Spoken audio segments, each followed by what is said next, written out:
looking at prices of new washers and dryers.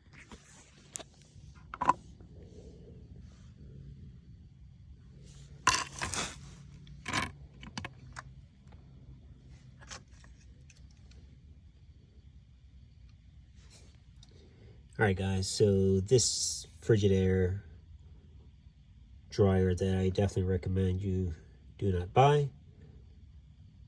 The issue with the clicking sound was a bad board.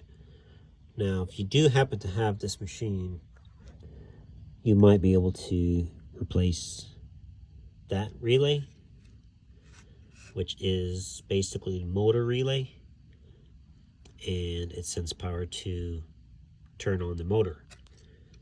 That guy's bad. He definitely blew out and stopping the machine from starting. So that clicking noise, that was that bad relay. So this, I might hold on to that and have it repaired just in case.